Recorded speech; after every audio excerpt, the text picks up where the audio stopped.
जी नाज़रीन, असां हिन वक़्तु मौजूदु आहियूं न्यू जतोई में, ज़िला नौशहर फ़िरोज़ जो न्यू जतोई शहर।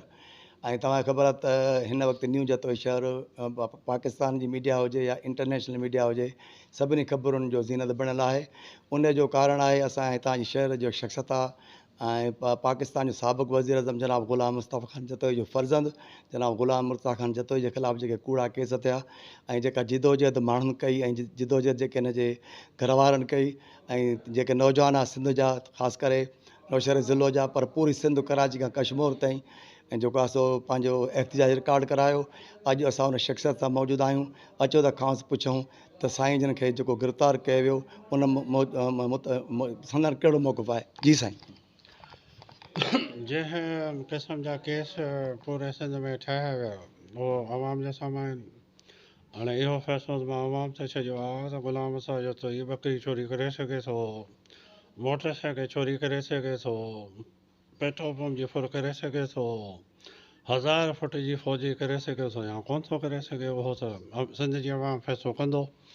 ऐं इनशाअल्लाह मूंखे उमेदु आहे त कोर्टुनि कुझु इंसाफ़ कयो आहे, अॻिते बि कोर्टूं इंसाफ़ कंदियूं ऐं कानूनी जंग जेका आहे उहा विढ़ूं पिया, विढ़ंदासीं।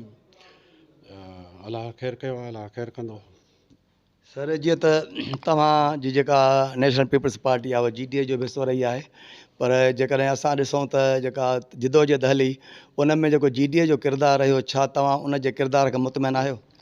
जी बिल्कुलु मुतमइन आहे, छाजे करे जॉइंट स्ट्रेटजी असांजी ऐं GDA प्रेस कॉन्फ्रेंस कई ऐं इन ॻाल्हि जी मज़म्मत कयूं त असां पहिरियां कोर्टुनि जो दरवाज़ो खड़काईंदासीं ऐं कोर्टनि खां उमेदु हुई त इंसाफ़ मिलंदो ऐं इंसाफ़ मिले त पोइ असां रोडनि ते कोन ईंदासीं।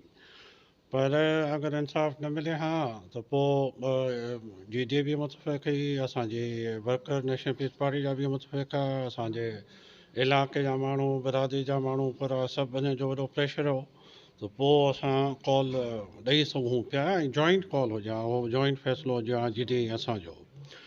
पर अलाह शुक्र आहे कोर्टुनि खां इंसाफ़ मिलियो ऐं उहा नौबत न आई। मां सम्झां थो त हुकूमत चाहे पई त हालात कशीदा थियनि ऐं किथे न किथे क्लैश थिए त जीअं वधीक उहो केस माण्हुनि जे मथां या असांजे मथां दाख़िल करे सघनि। त उन ॻाल्हि खे रोकण लाइ असां इहा ई सभिनीनि हिकमत अमली जोड़ी त पहिरां हिकिड़ो रस्तो खड़काइजे ऐं उन खां पोइ अगरि इंसाफ़ न मिले त पोइ ॿिए रस्ते ते वञिजे। त बकरी चोरीअ जो केस या मोटरसाइकिल चोरीअ जो केस, हे जेके तव्हांखे प्रेशराइज़ कयो पियो वञे, इन जो मक़सदु छा हो? मक़सदु मां हाणे काफ़ी चैनल्स ते ॿुधाए चुको आहियां ऐं जेको मूंखे ॻाल्हि सम्झ में थी अचे त 90 में शायदि मां इलेक्शन नवाफ़ वञी बीठुमि ऐं ज़रदारी साहिबु इलेक्शन मां हारी। उन खां पोइ जेको आहे सो मूंखे कई दफ़ा ऑफरियूं थियूं त पीपल्स पार्टी में शामिलु थियो। मुंहिंजो पीपल्स पार्टी सां को ज़ाती इख़्तिलाफ़ कोन्हे, मुंहिंजो पीपल्स पार्टी सां नज़रियाती इख़्तिलाफ़, जेका तर्ज़ हुक्मरानी आहे पीपल्स पार्टी जी ऐं जेको हशर आहे सिंध सां, मां सम्झां थो त अरगून ऐं तरखाननि खां पोइ उन खां बदतर आहे, पर उन खां बहितर कोन्हे। तंहिंजे करे मां उन हुकूमत जो हिसो न पियो थियणु चाहियो त जेका इन राह ते आहे त जिथे नौकिरी बि फ्री में कोन्हे, ट्रांसफर बि फ्री में कोन्हे, तव्हां पंहिंजी ज़ाती मिल्कियत अगरि मटाइणु चाहियो त उते बि सिस्टम जे तहत चवनि था सिस्टम आहे, उन में पैसा ॾियणा पवनि, पुलिस मां बि माण्हू छॾायो त पैसा ॾियणा पवनि। इहे सभु कम असांजे दौर में मुफ़्त में थींदा। त असां अगरि इन सिस्टम में वञी वठूं हा त माण्हुनि खे मां छा चवां त भाउ पुलिस मुंहिंजी नथी ॿुधे, पैसा ॾियो।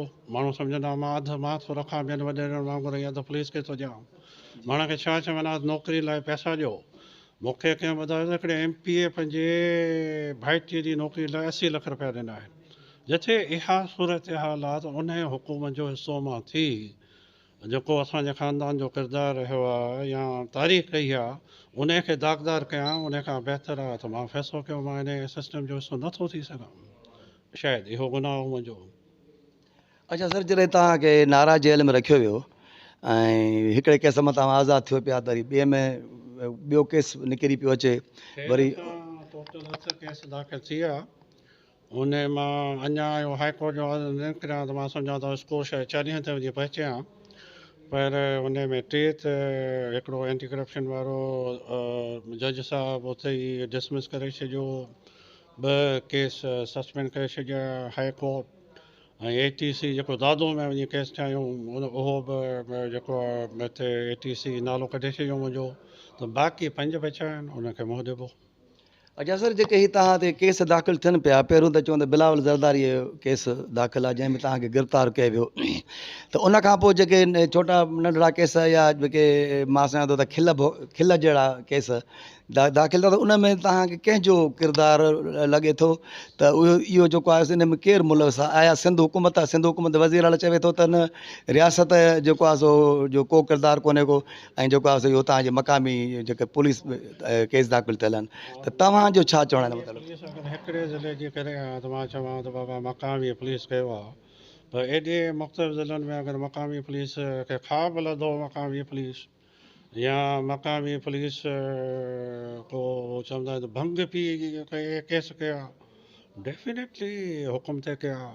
सिंध पुलिस जेका आहे उहा अॼुकल्ह जेका आहे पुराणे ज़माने में हूंदा CSP ऑफिसर्स जेके चवंदा हुआ भाउ ग़लति कमु कोन कंदासीं, अॼुकल्ह हर माण्हू चए थो त बाबा मूंखे पोस्टिंग खपे, मूंखे पैसो कमाइणो आहे, ग़लति हुजे सही हुजे मूंखे पोस्टिंग खपे, त पोस्टिंगूं कंहिंजे हथ में आहिनि? सिंध हुकूमत जे हथ में आहिनि। उन लालच में कयूं कुझु पुलिस वारनि खे मां ॿुधो आहे त रिवर्ट कयो अथऊं, जिन्हनि इनकार कयो त असां अहिड़ा कूड़ा केस दाख़िल कोन कंदासीं, त इन जो